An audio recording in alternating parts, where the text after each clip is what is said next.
Welcome back to the Broad Street Sports Podcast featuring Zachary Chavy, and today we got special guest Kenny Frankiewicz on. What's going on, man? Chilling. Right now I'm doing this water fast, so I'm a day and a half into this, so bear with me. But trying to spit some knowledge to this. Nice. Wish you best of luck. All right. Let's get into NFL first. We're gonna preview these games coming up for Week 10. Just give our thoughts and who we have winning. We got Thursday Night Football tonight with the Bengals and Ravens. What are your thoughts about this game? It's funny because this time last year was when they did play this primetime game, and you seen what happened with Barrow. So I think the Bengals are going to keep it close, but I expect a Ravens win. I'm expecting it to be close. I'm not expecting it to be anything more than 4 points, maybe. But I think he can give me the Ravens tonight. I think the Bengals will make it interesting. I think it's going to be a high-scoring game. Probably one of the best Thursday night games we had so far on paper. So, see what happens. Yeah, definitely. Like you said, this is pretty ironic that they scheduled this game the same time they did last year. So hopefully we won't have the same result in Burrow getting hurt, because while you won at the beginning of the week in football, you won a good matchup, and this does have the caliber of being that good matchup. But I just think the Ravens, their defense has been so up and down, but trading for Tre'Davious White from the Rams was a big move for them in my opinion. So I think if he plays tonight, he might have a little bit of an impact. But overall, the Bengals, if they're not able to sustain good offense, I feel like it's going to be rough for them to stay in this game because their defense is so up and down. So it should be interesting to see what happens, but I also have the Ravens winning this game. Well, a couple players that I'm going to tell you to look out for tonight. I'm really thinking that, like you said, the Bengals offense, it's on and off. I think one guy that you can really look out for is Mike Gesicki tonight. I think he's been getting a workload in that offense, and I think he'll probably find the end zone tonight. Alongside the Ravens, I think, like you were mentioning, trades, Tre'Davious White. Not sure the factor he'll play. I know he'll bring a veteran mentality to that team, but I think another guy you can watch out for tonight is Deontay Johnson. I think he might even find the end zone.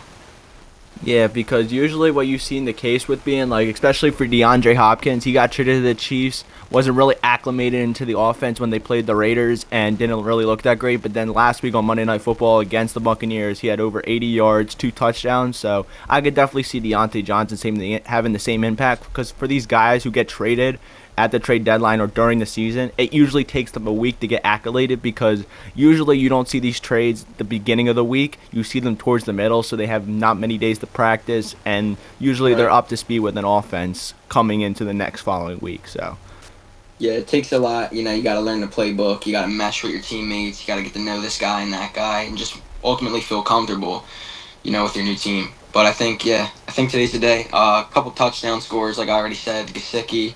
I already said Deontay Johnson. I mean, those aren't long shots, but I think one guy is sure lock is Derrick Henry. He scored every game this season, and I think he keeps it going tonight. 100%. So moving on to the Sunday slate of games, we got in Germany, we got a ultimate clash between the 2-7 Giants and the 2-7 Panthers. What are you looking more into this game about?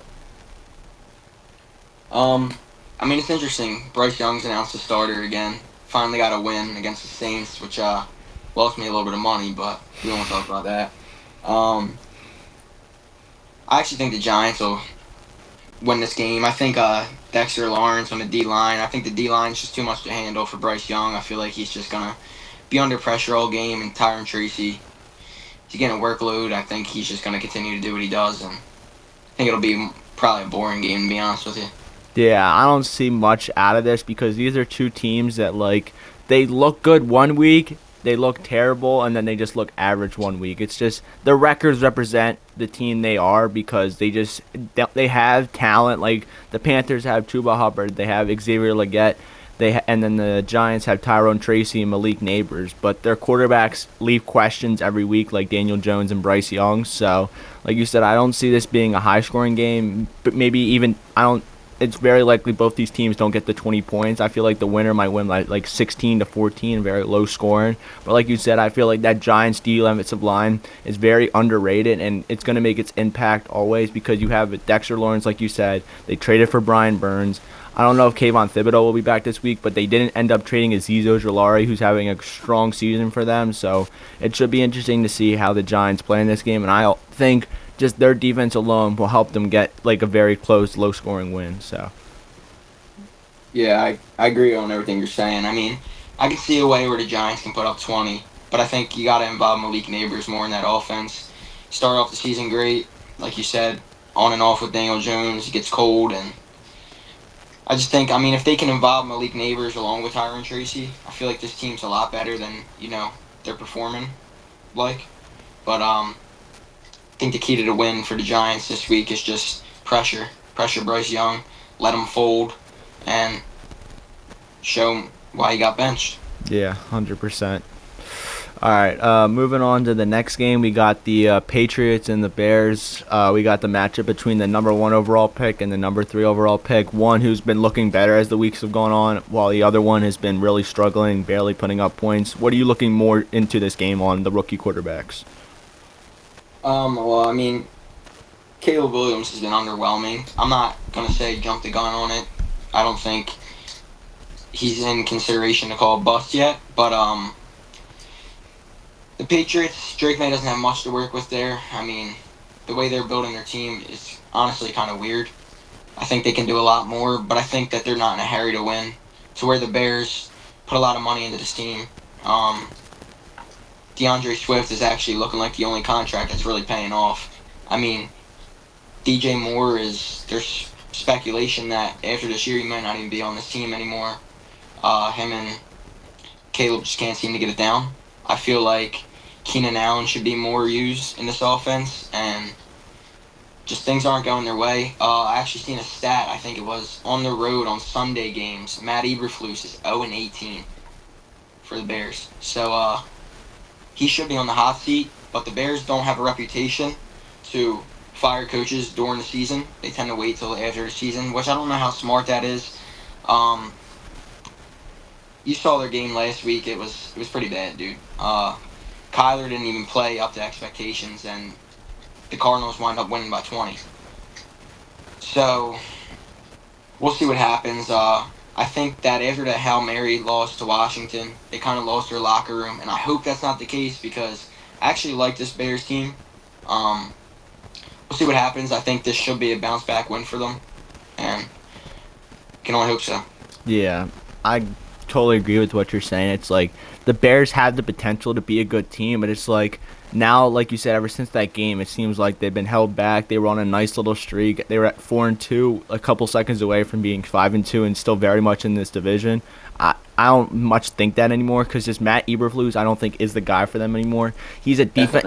Yeah, and it's never a good combination when you have a defensive-minded coach with a rookie quarterback, because with a rookie quarterback, you need like a great offensive mind that let him help develop himself. And I just feel like he isn't the guy for Caleb Williams, which I know Caleb Williams hasn't been playing up to par. But at the same time, though, you still needed a head coach that has his support, and it just doesn't seem like he does. And it seems like he doesn't have the love that he should have for his players in the locker room, and I feel like it's just divided side between the two. Yeah, I agree. Mm-hmm. Who do you ultimately have winning this game? I think you can feed me the Bears. I think it'll be a good bounce back game. I just think, again, going to be one of them close ones. Could be wrong on this one, but I'll do a little hot take. I think it's gonna be close. I think the Bears will squeak it out, maybe by at most a touchdown. I think you can look for DeAndre Swift to find the end zone again this week too. Yeah. In my opinion, I'm gonna go with the Patriots in this game. I like what they saw. I like what they did last week against the Titans, and I think Drake May, he's a great quarterback for them. I feel like if they got some good receivers around him, get a solid offensive line, the Patriots defense is always just full of young, hungry defensive players. So I feel like the Patriots will go into Chicago this week and get an upset win because of Drake May being the quarterback he is, and I feel like Ramondre Stevenson could go for over 100 yards in this game. So. Nice. Moving on to the next game, we got the 49ers at the Buccaneers. What's your thoughts about this game? Well, Kyle Shanahan's saying that McCaffrey's going to be a kickoff game time decision. I actually don't think he is. I think it'll be announced McCaffrey's playing latest Saturday. I think this is going to be a 49ers game. I think they're just going to go out there, do what they do. Expect a big game from Brock Purdy. Expect a little workload from McCaffrey. I don't think he's going to have a great workload. He might find the end zone, but I got the 49ers in this one. Yeah, and I get what you're saying with McCaffrey because the caliber of McCaffrey, the running back he is, you don't want to rush him back immediately because if you put him back on the usual workload, that's what's going to get him injured again. And to get him revved up quickly and quickly as the season goes on, if the Niners can start getting wins together, they're very much in their division and the NFC. So, and I also do have the Niners winning because I feel like even though Ayuk's out for the Niners because he cooked the Buccaneers last year, I just think the liability of Baker Mayfield not having his targets is going to come back to bite him this week because the Niners defense has been the one consistent factor for them all year because they've had to be. And I just think Brock Purdy, he needs to play that game-managing football that he played all of last year. And I think that's what's going to carry them to win. I think George Kittle could have a huge day and maybe even Deebo Samuel. So Definitely, yeah. I was feeling Debo for this game. yeah. Moving on to the next game, we got the Broncos against the Chiefs. What are you looking forward to this game with the Chiefs still remaining unbeaten? I think it's the Chiefs win, but I don't want to underestimate Bo Nix. Actually, he's been one of the better quarterbacks out of this rookie class, and I want to see how he does against the Chiefs defense. I mean, it's not the best defense in the league. We've seen the Bucs were kind of tearing them up, without a lot of key pieces. But I don't know, man. I think Bo Nix, I think he's going to have a lot of opportunity here, and I've been looking at this game basically to see how well he's developing. And I think if he can keep the Broncos in it, like I said, I'm not expecting a win, but if Bo Nix can keep the Broncos in it, I think he's got, NFL talent, man. Yeah, I totally agree because I think Bo Nix, he's been the perfect quarterback the Broncos have needed him to be, and that's the reason they have over a 500 record. He's played great football, he's made great plays, and their defense has been one of the best in the league with Patrick Surtain leading the way. I just think the Broncos, they always give the Chiefs a run for their money every year. They ended up beating them one time last year, I think.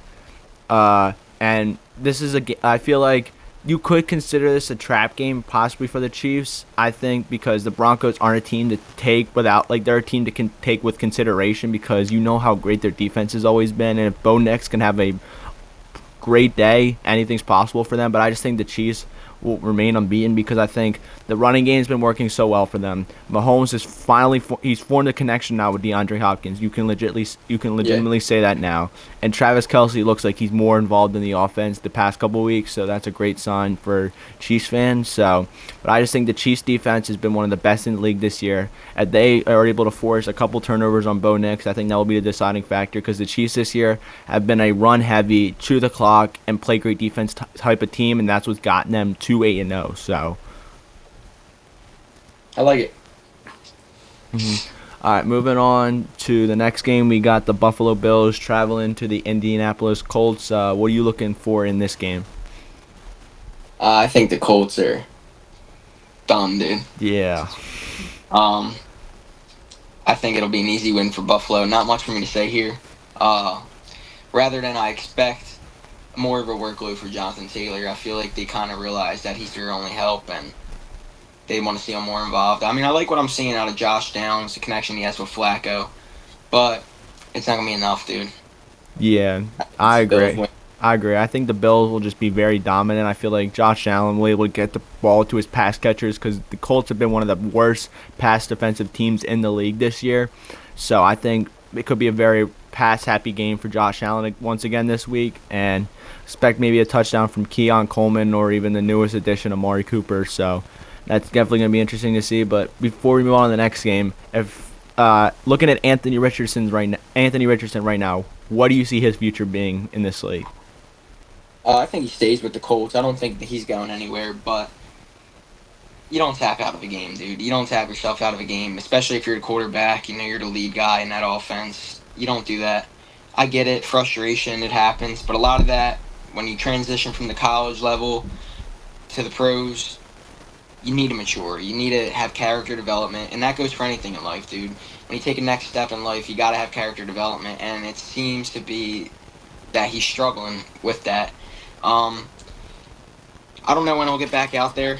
I don't know how soon it'll be, but I think if he works on himself, he's got a lot of potential. You got to get smarter.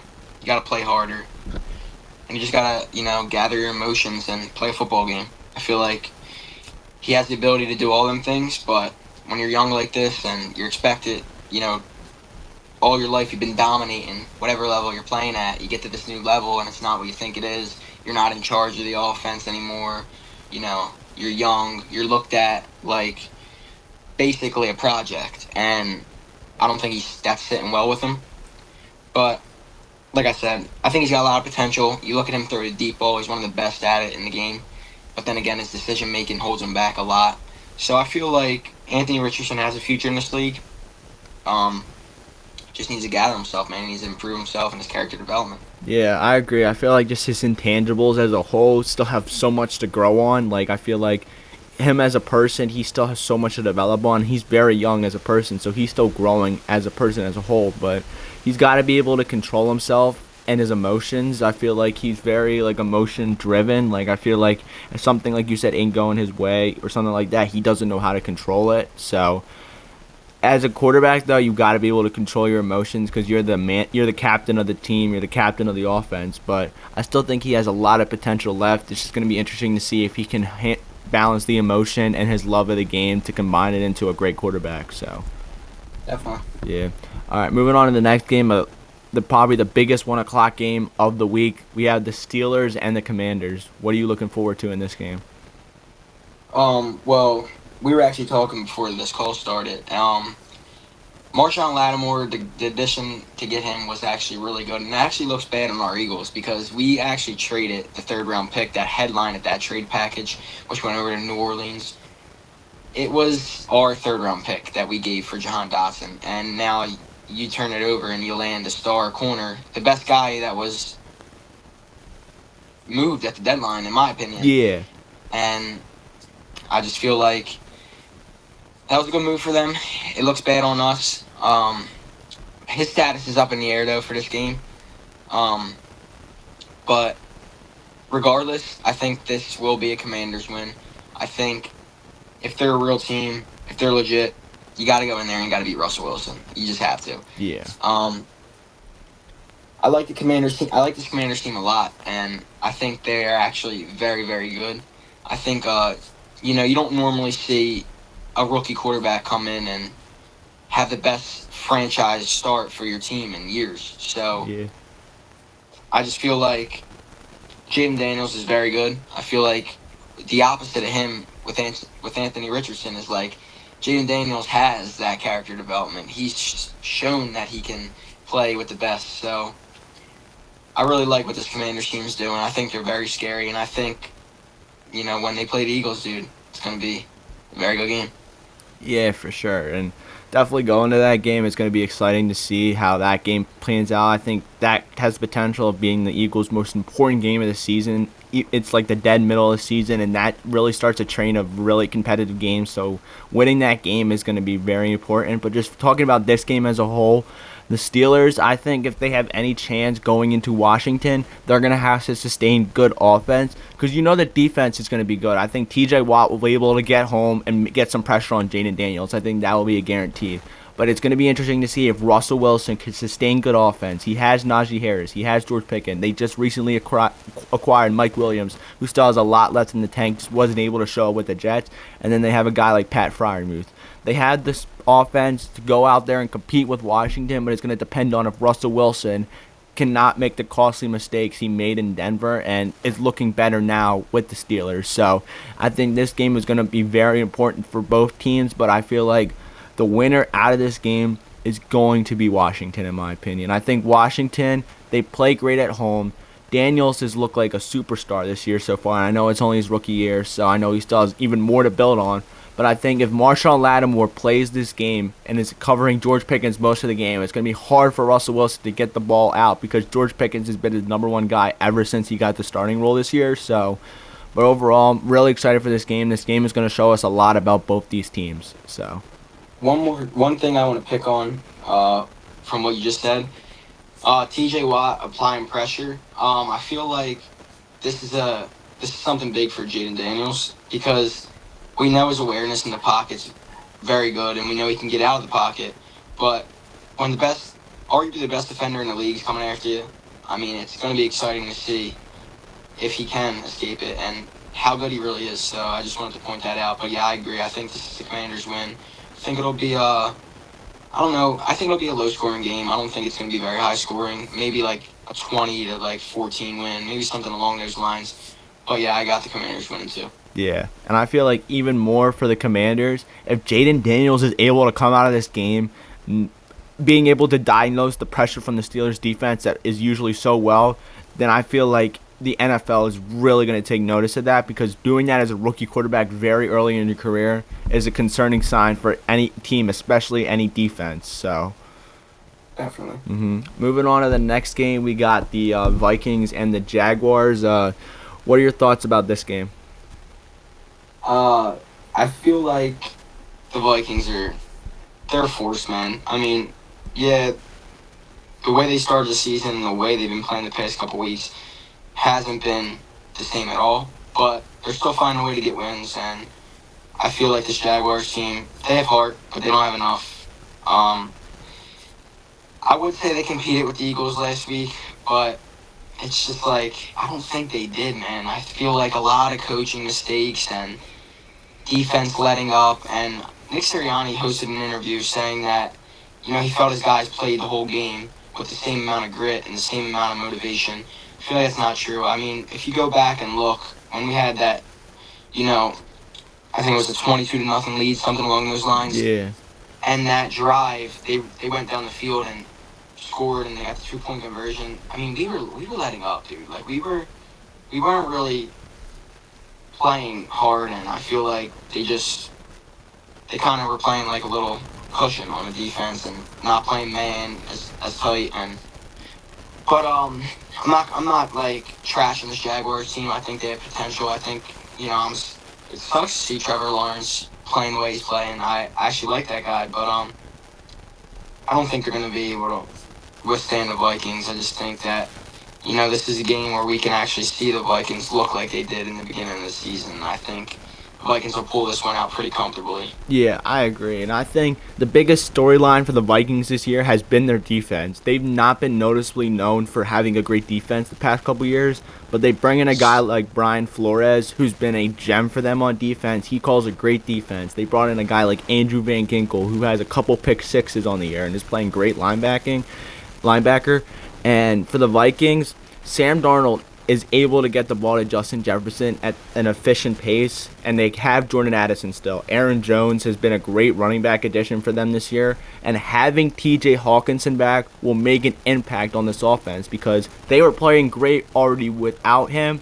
Sam Darnold is going to look to target him even more now that he's with them, because quarterbacks who are looking to grow, they want to target their tight ends as much as possible, and I think he'll be a key guy for Sam Darnold this week. And just overall for the Jaguars, it's going to be tough to sustain some offense. Trevor Lawrence is going to have to be able to get the ball out, especially to Brian Thomas, since he's, I think, more healthy than he was last week playing against the Eagles. So it's going to be interesting to see for sure, but I just think the Vikings defense is going to make its impact on Lawrence, force a couple turnovers, and I could see the Vikings winning by double-digit points. Yeah, I agree. Brian Flores he's a mastermind when it comes to defense. His talents as a head coach, stint with Miami, wasn't really all that, but then he goes in there, like you said, Vikings defense hasn't really been great these past couple years, and now it's, I don't want to say their stronghold, because I feel like their offense is just as good. Justin Jefferson, I mean, the guy's unreal, but yeah, Brian Flores he has a mind of his own, dude. He does what he has to do, and I think that guy really can study a defense, like you said, so. Yeah, 100%. And then the final 1 o'clock game for this week, we had the Falcons traveling to the Saints. What are you thinking about this game? How both teams' trajectories have been the past couple weeks? Well, Well, one thing about the Saints I want to point out: did you see all the stuff going on with Michael Thomas tweeting at Yeah, Derek Carr? I saw those 4 tweets he put out about Derek Carr. That's rough. That's crazy, dude. I mean, I get it, man.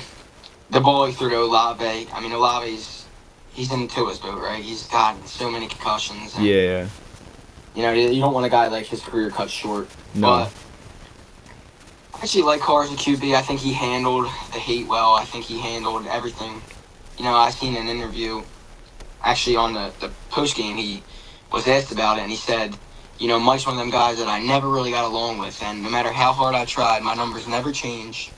I actually reached out to him multiple times to, you know, try and like see like why this guy hates me, and he just said nothing ever worked. So I feel like, you know, Derek Carr may have a chip on his shoulder. I don't think it's gonna be enough though. I think it'll be a close game though. Yeah. You can. I think it will be a close game. I think the Falcons will win it. I think Bijan on their offense. I feel like this could be a big game for him. Again, like I don't know what's Drake London's status. I know he went out early in the Cowboys game. I think he's okay for this game coming up this week. It's still his status is still uncertain, but I think there's a great chance he plays this week. But if you wanted to say something else, I'll just continue. Or Yeah, nah. Well, just expect, you know, guys like him or Darnell Mooney to get some passes now that, you know, Lattimore's not lurking back there. And yeah, I just think close game. Derek Carr maybe playing with a chip on his shoulder. Expect workload out of Taysom Hill again after a solid game versus Carolina.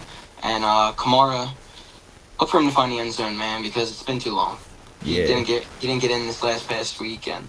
Yeah, and he had a great game. He had over 150 yards rushing. So Yeah. like, and just like you said with Derek Carr, he seems like he's a very well-respected guy. He feels like he tries to give everyone the same amount of respect he thinks they deserve, and he's just put in a tough situation. He was the same thing with the Raiders. I mean, he was a great quarterback then. He got hurt one of the years they were expected to go to the playoffs, and then he gets released here and signs with the Saints and has looked okay, but it's really tough when you don't get provided with the greatest of weapons and your best weapon you have goes down to injury. So Right. and just for the Falcons, what I was going to say is even if Drake London doesn't play this game, I don't think it will really make a difference because these past couple of weeks, Kirk Cousins has made Darnell Mooney look really, really good because Darnell Mooney had a real bad I was really surprised the Falcons signed him last year. I viewed him as a project when they signed him in free agency because he had a really bad dropping problem with Chicago and wasn't really able to grow that much. So I just definitely think that's interesting. And then Bijan has looked great. I know Kyle Pitts wasn't as involved as he was in the past couple of weeks, but he's still there as a target for him. And just overall for the Falcons, their defense is playing well right now, and their offense finally looks good because they have a good quarterback to play with. So Yeah, props to Kirk, man. He's having a great year. All right, moving on to the 4 o'clock slate of games. At 4:05, we got the Titans traveling to the Chargers. What are you thinking about this game? Titans are like in the same boat as me for like teams like the Patriots and like Carolina, you name it, dude. The Saints. I just feel like the Titans are done. They've nothing to offer. I don't know. This game doesn't excite me at all. I feel like the Chargers are a good team. Again, another team. They worked a lot on their run game. They actually picked up, you know, J.K. Dobbins and Gus Edwards, same running back room as the Ravens. So Yeah. I feel like that was smart. I mean, you got Harbaugh there, so maybe a little connection. But expect the Chargers to win this game. I don't feel like it'll be close. I mean, maybe it will be, maybe not.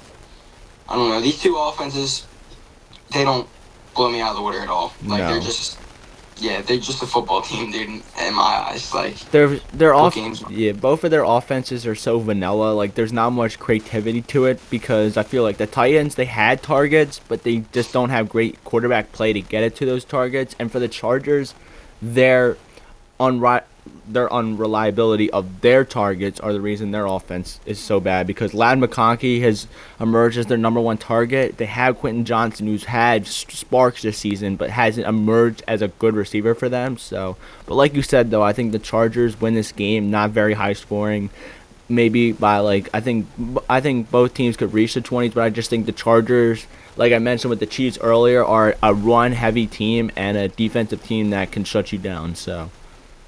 I agree. Yeah. Mm-hmm. All right, moving on to the next game, we have the Jets and the Cardinals. What are you looking forward to in this game? Actually, I am looking forward to this game. Actually, I feel like a lot of Jets fans after that win against the Texans, they're kind of feeling like they're back a little bit, and may very well be the case. Um, the Cardinals, who stand at the top of the West right now. Mm-hmm. I mean, I know they didn't have their bye week, so it's kind of like the same situation with the Eagles and the Commanders. Like the Commanders are atop, but the Eagles also had their bye week. So this is a prove it game for the Cardinals. I feel like they need to win this game. I feel like it's very important for them, and I feel like if the Jets lose, they're out of playoff contention. And like not really like 100%, but like let's be honest, dude. If they lose this game, there's really like a 1 million chance that they actually get in. Yeah, 100%. Because I think the division is out of the works for them at this point. I think the Bills have had that. I have that on lockdown right now, unless they have a historic choke. But for the Jets, it's dropping to 3-7 in the AFC. That's not a great thing to be, Yeah. especially. And for the You have to win Cardinals, out. yeah, 100%. And just for the Jets, they had a nice win against the Texans, but that really doesn't intrigue me as much as them being a team that can make an impact, because I just think there's so much more better teams than them in the AFC. And even if they might not face some, Aaron Rodgers just doesn't seem like the same quarterback. That Achilles injury has been really bothering him all this season. And for the Cardinals, like you said, it's a prove it game. They need to get the ball to Marvin Harrison Jr. Their record could be so much better right now if they get him more involved in the offense week to week. You drafted him number 4 overall for a reason. He's a special kind of talent. He can get open in many type of places. And Kyler has the deep ball to get it to him. He has the arm to get it to Harrison. He's been getting the ball to Trey McBride. James Conner has looked good the past couple weeks. But getting Marvin Harrison Jr. involved in this offense is the key for the Cardinals winning games and possibly even the division. Yeah, nah, I expect Marvin Harrison to be involved this week. I don't think that'll shock anybody. I mean, you got Sauce Gardner lurking back there, but it's actually a good matchup. It's another reason to look forward to this game. That's a very good matchup. Two young guys, two of the up and coming stars in the league. So, my prediction for this game, I'm gonna lean towards the Cardinals for this one. I feel like this is a game for me that I'm actually not confident on this week. I feel like my other picks, I'm pretty confident on. I mean, we both disagreed with the Patriots game. We didn't agree there, but this one could be another one of them things. I'm gonna go with the Cardinals. I feel like, but if they do win this game, Kyler's gonna need to play a lot better than he did against the Bears, dude. Yes, I agree So, on that. Yeah, for sure. And then for the Cardinals, I think they're just going to win too, because I just think the Jets, they're so unreliable every week. You don't know what you're going to get out of them, especially their offense.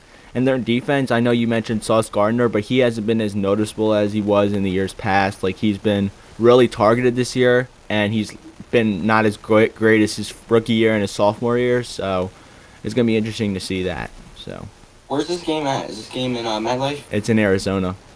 Oh yeah, give me the Cardinals. Yeah. Moving on to the next game, two teams that are going in separate directions right now. We have a NFC East clash between the Philadelphia Eagles and the Dallas Cowboys in Dallas. As an Eagles fan, what are you looking forward in this game? Well, Dak's out, right? So Yeah, for a while too.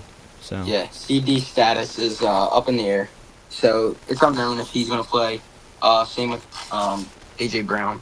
So we don't really know what's going on there, but one thing I can tell you is I want to see pressure.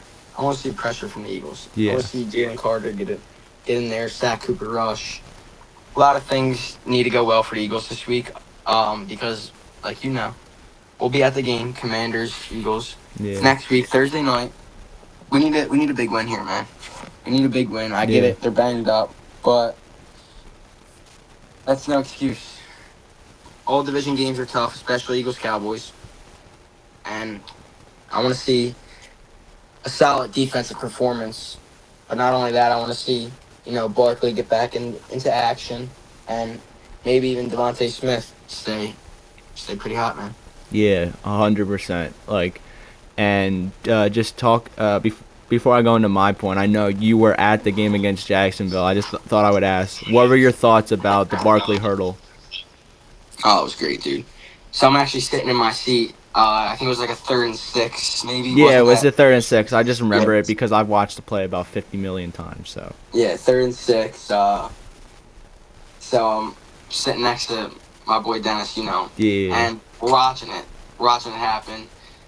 Check down Barkley. I'm thinking, surely this isn't going for a first down. Breaks one tackle. I'm like, okay, we're getting the first down. Hits the spin move. And that, I was already in all spin move, dude. yeah, And then I see him get turned around. Backwards hurdle. Everyone jumps out of their seats, dude. Everyone's in awe.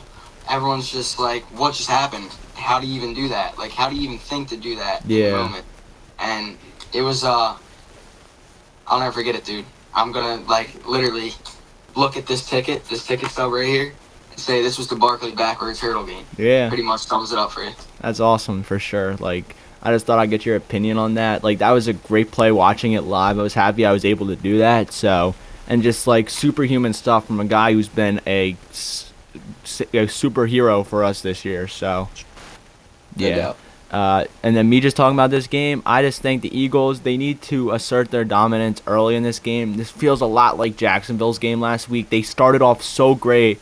If they're able to start off great again and put the pedal to the metal against Dallas, I think that will only boost their confidence up for Washington. But most importantly, what I want to get out of this game is a good, well-played game from the offense and the defense. Sirianni doesn't make stupid decisions again.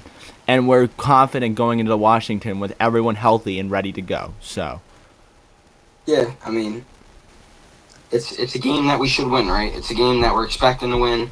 And if we do lose this game, do drop this game to Cooper Rush, it's going to be, we're going to go into Washington not as confident, not with as much on the table, especially if Washington beats Pittsburgh. But yeah. I'm expecting a win out of both these teams this week. I do think that this Eagles game is going to be a lot closer than people are thinking. I think Dallas is going to keep it close. And I hope I'm wrong. I really do hope I'm wrong. Yeah. I want to see, a two or more score win for, our Eagles. But it's a division game, like I said. Not very often are those games easy. I just don't think this one's going to be easy. Yeah. And before we move on to the next game, I just want to get your opinion on this. With Barkley's workload, how it's been the past couple of weeks, he had over 31 attempts rushing and receiving last week, and I think his workload has been very heavy. Do you expect maybe a less workload this week, especially getting him revved up for a short week? It's funny you say that because I was actually expecting Kenny Gainwell to get a lot of touches this week. I feel like Kenny Gainwell might even find the end zone against Dallas this week. Over time, I don't think that the workload's going to hurt Barkley as much. I think he was a little bit sore after this game. I actually heard he had back tightness, and yeah, I expect his workload to be a little bit cut short. Expect it to be down to maybe about 18 to 20 rushes instead of, over 30. Yeah. And expect Kenny Gainwell to get around 10 touches. Maybe even a couple receptions for Gainwell, a couple checkdowns of his own. So yeah, but you look at a guy like, off topic, but you look at a guy like Derrick Henry, and you see everyone in free agency, all Tennessee overused him. Tennessee, they ran him to the ground, and then he's the best running back in the league right now. Yeah. So I don't think it'll affect Barkley. I think Derrick Henry, he doesn't have the injury history Barkley has. Derrick Henry's been injured a couple times, but I feel like you got to be a little bit more conservative with Barkley, and I feel like they will be. Yeah, no, I totally agree with that, like 100%. So, moving on to the Sunday night football game, we got the Lions traveling to the Texans. Looking at this game, what are you looking forward to about the Lions, the way they've been playing, and the Texans, how they rebound after a loss to the Jets? Yeah, so I actually am looking forward to this game too. Another game that I'm torn on, dating back to when we just talked about the Cardinals game. This is a game I'm torn on, just like that game. Something's telling me that the Texans are going to win this game. I feel like that Jets game Thursday night was a trap. The Lions, I don't know, you're not a big betting guy, but the Lions were just weird, like, from the jump. They were only like a 2-point favorite. Yeah. And something just didn't add up. So I feel like you can expect this to be a good game. Now on to the Lions. They're a good team, dude. I actually non-biased. I expect them to come out of the NFC. Yeah, me too. As of today. As of today, I expect them to come out of the NFC. I feel like they just do everything right. I really like Dan Campbell as a coach. I think he did cost them last year. Yeah. But he's a guy, unlike Sirianni, he kind of grows from what he does, and he's a risky coach. He likes to go for it a lot, but they have the players, they have the play calling to do that. They have one of the best backfields in the league. They have one of the best receivers in the league, and Amon-Ra St. Brown. So, I mean, giving a prediction on this game, I want to hear what you have to say first, and then I'll try and do a little bit more thinking as you speak. Yeah, me looking into this game personally, I just like it as a whole. Like, if you think about it, these are two good teams. I wish that both teams were healthy, especially for the Texans, because Nico Collins and Stephon Diggs would definitely make their impact in this game. I don't know if Nico Collins will be back this week. Time will tell. So, but overall for this game as a whole, like you said, the Lions have been playing well, and I think the reason for this is one of the main reasons for this is because of their offensive coordinator, Ben Johnson. In my opinion right now, he's the hottest commodity right now when it comes to head coaches, and he's one of the best, not even maybe the best offensive coordinator and mind in the game right now. The way he's able to collaborate with his players, form plays. He's such a mastermind when it comes to plays. Like, he has so much in his arsenal that he's able to use with this team, because you have a mix of all kinds of different players. You have a speed guy in Jahmyr Gibbs and Jamison Williams, or you have those rough and tough guys like David Montgomery, Amon-Ra St. Brown, Sam Laporta. Each of these guys bring different things to the table, and Ben Johnson not only uses them for their strengths, but is able to combine them into new players that they usually aren't. They're able to. He's helped them to break them out of their zone and make them more of a weapon than they usually think they are every week. And I just think it's a great thing to see. The Detroit Lions are just a hot commodity in this league today, and I feel like the way their team is set up, they are the favorite right now in the NFC without a doubt. And I feel like going into this game, I know you said you could see Houston winning, but I just think Zadarius Smith, them trading for him at the deadline was the best possible move they could have made to replace Aiden Hutchinson, because you're not going to replace a guy like Aiden Hutchinson. He's unreplaceable. He's a monster. Was probably on his way to the Defensive Player of the Year award this year, in my opinion. But just for the Lions, they have a sustained run game. They have the best running back duo in the league. And for their defense, they've been playing solid ball, led by guys like Alvin McNeil in the front, Jack Campbell, Brian Branch, the rookie cornerback Terrion Arnold, Carlton Davis. They have guys on this team and on this coaching staff that can lead them to a Super Bowl. And in my eyes, I view them as a Super Bowl favorite and the best team, not only in the NFC, but the NFL. Yeah, I think you sold me, dude. I think you sold me on the Lions. I'll take the Lions this week against Houston. But yeah, right now I'm looking at it like, I know it's early. What are we in, week 10? Yeah. I'm looking at it like Chiefs, Lions, Super Bowl. That's what it's shaping up to look like. Yeah.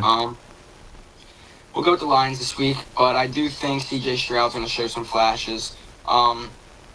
Last thing I heard about Nico Collins was that I don't think he practiced yesterday. That's Wednesday when we're recording this. So, yeah. Yeah, just overall, this game, I just think, like I said, the Lions will make their impact, and I think they'll get out of Houston with a huge win for them. Moving on to Monday Night Football, we have the Rams and the Dolphins. What are you looking at this game with the Rams being fully healthy and looking like they are once again a threat in the NFC after starting off slow? But they have Cooper Kupp and Puka Nacua back, and they're already back at 500. And the Dolphins, on the other hand, just look like they're spiraling at a hole. So what are you looking for at this game? Are we in Miami or LA for this game? We're in LA. Yeah. You can give me the Rams this game. Yeah. I might even go ahead and say this might be a 2-score game, dude. Yeah. Tua, you watched him, dude. He wasn't even handling the snaps correctly. Like, he was bobbling the ball, and I don't know. I don't have confidence in him. I feel like he the right thing to do for him would have probably been to hang it up, dude. Yeah. Yeah. Go ahead, The sorry. Rams, like you said, they're healthy. They're on a roll, and they're actually on our schedule coming up here for the Eagles, so it's not a great time for that to be happening. I view them as a contender, but yeah, I just think this game for them, if they are a true contender, you go in there, you beat Miami. Guys like Tyreek Hill and Jalen Waddle, they're not really getting involved as much. And you kind of want them to be involved. As a fan of the Dolphins, I'm hearing a lot of them not really happy what's going on. I actually hear, I don't know if you know Frank the Tank. Yeah. Yeah, he's a Dolphins guy. He's like, oh, lose every game, lose out. The best thing we could do. So they're fed up, dude. They're fed up over there in Miami. And I don't blame them. I think, the Dolphins either going to come out and shock us or they're going to come out and flop, and the Rams are going to beat them by 2 scores. So we'll see what happens. Yeah. And this is just my prediction as a whole, like not talking about this game, but in general for the Dolphins as a future. I never really liked the Tyreek Hill trade to begin with, because I feel like the way Tua plays, he just doesn't fit Tyreek's play style. I know he's able to get it downfield, but the way they play so well early in the season, not this year because Tua got hurt, but the past couple of years, they've looked like one of the best teams in the AFC, but then they fold down the stretch. I think that's the reason to blame with the coaching and Mike McDaniel. I just don't think he's just like I view him as a culture guy, and I just feel like he's a guy who doesn't make much impact with them, so I think that's why. And then eventually for Tua, he's just a terrible performer out of Miami. He's just like, he's a type of quarterback. He just doesn't look great in mild, like crazy conditions, and I feel like that really affects him. And I just don't think, like, he was great in college, but that injury towards the end of his college career really got to him. And I feel like Tyreek's a great receiver, but just Tua isn't the quarterback for his type of play style. Yeah, and it's funny because they were clicking, and at some point, they were clicking, and he would find Tyreek over, the middle and the slot, sling it to him, and I actually always liked, when Tua would throw to a slot receiver because he does throw a dart, but that's kind of the way they created, play calls for Tyreek. They put him in the slot, he runs over the middle. Once he catches the ball, it's a catch me game, right? Like, you gotta catch him, and that's kind of how, him and Tua clicked. And I don't know if you remember, but when I sent you my preseason predictions, I had high expectations for the Dolphins. I had them coming out of the AFC as the number 1 seed, and I know that injury with Tua happened, and you can't even when he comes back, dude. You can't expect him to be the same guy, and he's not at all. Yeah. So it's sad to see what happened to them. They have a lot of talent on their team, but yeah, it's a shame, dude. But I expect the Rams to win. I mean, we'll see what happens. Maybe we'll get shocked. Yeah, it's going to be definitely interesting to see, but I feel like there could be big moves looming in the future for the Dolphins as a whole this offseason. Yeah. So, all right, we're gonna move on to the second half of the show and talk some MLB. Free agency is officially open, but the big headlines, the big players, the big moves are right around the corner. So it's gonna be interesting to see. So let's just talk about free agency as a whole. I know you know the big dogs who are in the free agency class this year. What are you looking forward to? The biggest headlines you've seen? Where do you think these players are gonna go? All right, we'll instantly start with Soto, dude. Like, you gotta start with Soto. Yeah, I mean, he's the big ticket guy this year. Yeah. I know we're Phillies fans. Majority of people watching this are Phillies fans. Soto's not coming to Philly. Yeah, I don't think Soto's not coming to Philly. You can't get your hopes up here. Soto is going to stay in New York, whether that's with the Yankees or whether that's with the Mets. And I feel like that's it, dude. There's nothing much more you can say about it. The guy's going to get $500 to $600 million, and it's not a contract that we can hand out right now. So, I would like to hear your stance on it, but I don't think Soto's coming to Philly. Ultimately, I think Soto's going to be in New York, Matt. Yeah, I've been saying this since the beginning of free agency. And it even came out. Juan Soto wants to stay on the East Coast, and I think it's going to be a New York team. Because if you think about it, the way each team, New York team is set up, one team went to the World Series and one team had a magical run and got to the championship series. If you slot Soto in to that offense, the way Vientos is playing in the postseason, you have their MVP of the season in Francisco Lindor. You have guys there, so it's going to be interesting to see. And like you said, I think Juan Soto, he's going to maybe be $100 million off from Ohtani's contract because just the way he plays as a player, and he's so young. He's one of the best players, not only in the MLB, but in the entire world right now. He already has a World Series to his name. He had a huge impact in them making the World Series that year, too. And he had a huge impact in making the World Series this year. Probably his best season in the MLB. He had over 50 home runs. Like, he's just a crazy type of player. He plays solid defense, and his bat is explosive. So I think any team that were to get him are instantly championship contenders. And I feel like you slot him into a Mets offense, where in my personal opinion, I could see him going, because I think the Mets, they saw how this season went for them. They're ready to go get their big superstar, and I think Juan Soto is the type of guy for that. The Mets remind me of the 2018 Phillies. The only difference is they made the playoffs. The Phillies were ready to start winning. That's why they went and signed Bryce Harper. I think the Mets feel the exact same way. They're ready to go win a championship, and they want to get Juan Soto on the Mets. Yeah, and the interesting thing with the Mets is that Pete Alonso, he was given a qualifying offer. I think it was actually $36 million for 1 year. Dude, Yeah, that's a lot of money. And they're saying he's not going to accept that. They're saying it's all part of the plan, that he's going to wind up declining that qualifying offer, and that he's going to get a long-term contract, whether that be with the Mets, which is obviously what's been rumored around. But don't be surprised if Pete Alonso doesn't get on good terms with Steve Cohen during the negotiations. And that could be another big reason why they bring in a guy like Soto, just because you got to pay Pete right now in the same offseason. And it's either the Mets take the Dodgers route of things and they go throw money at everybody, or one walks and one gets brought in. Yeah. So it's one thing to look forward to. But this is something I saw a couple of days ago, which really caught my eye.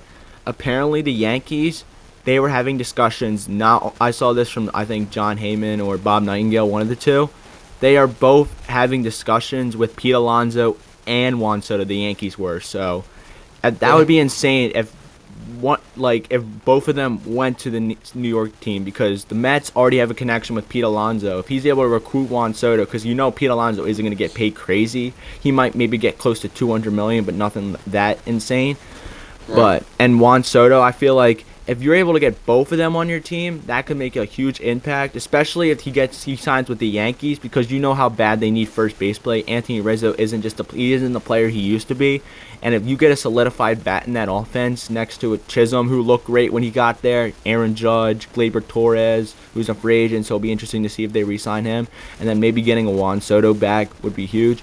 But just ultimately, Juan Soto is the hot commodity of this free agency, so I think it's like a couple years ago with Harper. Once Harper signed, all the moves started flooding in, and I think it's gonna be like that until Juan Soto makes up his mind, which I don't see happening at least for the next 4 to 5 weeks, in my opinion. No, maybe even longer. Yeah. Yeah. So, talk about some other free agents who are on the tier as him, but are close to it. I think the closest guy to his level is a pitcher without a doubt, and Corbin Burns. He's the biggest hot commodity in my opinion. This free agency, what teams are targeting him, and what do you think he ultimately does? I see Corbin Burns landing back with the Orioles, man. I think they traded away some key pieces for him, and I think he's going to wind up going back there. I think he's there to stay. I think he knows he's going to wind up back there. He just wants to see what his market is. He'll wind up going back to the Orioles, in my opinion. Another free agent, though, I know you didn't speak on Corbin Burns, but as Phillies fans, I want to tell you my free agent target. Yeah. It's got to be Devin Williams, dude. You got to go out and get Devin Williams. You got to bolster that bullpen, and I think Devin Williams is the guy to do it, man. No, I think that's a great thing for them, because you're definitely with the free agents the Phillies have with Jeff Hoffman and Carlos Estevez. I think one of them is bound to leave for money, because they probably can get it, because Hoffman played great all year and Estevez played up to par when he got here in Philly. So I think someone's going to throw money at either one of them. So to go trade for a guy like Devin Williams, who wants to be traded, like he came out and said it himself, I feel like you would finally have a solidified closer. And I feel like if you get him in the right situations, like I feel like Milwaukee had to put him out way too much because their bullpen was so up and down. Like I feel like if you put Devin Williams in this situation where you have strong inning guys like Strom, if Alvarado can get back to anything, and if you re-sign a Jeff Hoffman, he'll have guys to set him up where in situations that he can be a shutdown closer and be the solidified guy we've been needing to have for the past couple of years. I could be mistaken, but I think that he opted out. I don't know if he did or not. I'm not sure. Yeah, one of us is right, one of us is wrong. But I think he may have opted out of that contract. Yeah. So we'll see what happens. Jeff Hoffman. There's a better chance of Jeff Hoffman returning to this team than Alvarado. But I saw the estimated market for Jeff Hoffman is pretty pricey, man. A lot of teams, from what I'm hearing, are calling him up to be inserted into a rotation. So I don't want that to happen here. If he's set on being a starter again, let him walk. Let him be a starter. But I would love to bring Hoffman back. I know his outcome in the World Series, dude. Not the World Series, the playoffs was it wasn't good. It wasn't good at all. But at the end of the day, he's a guy you can rely on. Still, I really like what he's done for this team, and I feel like if you get him and Devin Williams in that same bullpen along with Matt Strom, who's stopping us, dude? Yeah, no, I totally agree. Like, to make that move would be the move that Dombrowski needs to make. And I want to talk about him real quick, but I want to mention one more free agent, Alex Bregman, which I just saw a report a little recently ago that he's willing to play second base with any team that's willing to sign him. So what are you looking for him mostly? Like, because he could go back to the Astros, but I feel like the Astros are on the down trajectory. I know they have young guys in Kyle Tucker and Yordan Alvarez, and if Jeremy Pena can get back to anything that he showed in the World Series or in the playoffs in general, but I think Bregman's leaving. What do you think happens with him? Yeah, I think Bregman leaves too. Like you said, Astros they're not really what they used to be. It's funny because I say that like not even like 2 years after they made the World Series, but yeah. You have a guy. I mean, you dished out that Hader contract, which doesn't look good at all right now. Payne had a down year. I see Bregman. I always viewed Bregman as a American League player. I think he'll stay in the American League. Look for a team like the Twins, maybe even a team. I don't think the Guardians will go grab him. I mean, they're kind of set. I think the Guardians are only going to build up from where they're at right now. Yeah. I really like their team a lot. I like their management. They're young. They click on all cylinders. I don't think they need them. Maybe. I don't know. Off the top of my head, I like the Twins for Alex Bregman. Yeah. In my opinion, I already have set where I think he's going to go, and I think I have great reason why. I think Alex Bregman is going to sign with the Detroit Tigers. He has the connection with his old manager, A.J. Hinch, already there. They're an up-and-coming team. They made the playoffs and made some noise. They were a Lane Thomas grand slam away from possibly getting to the championship series with a player, like their most experienced playoff player being Matt Vierling. Like, that's the most insane part about it. Tarek Skubal is going to win the Cy Young this year, and if you can get guys behind him in the bullpen, that's only going to in the rotation, that's only going to make them better. And getting a solidified bat like Alex Bregman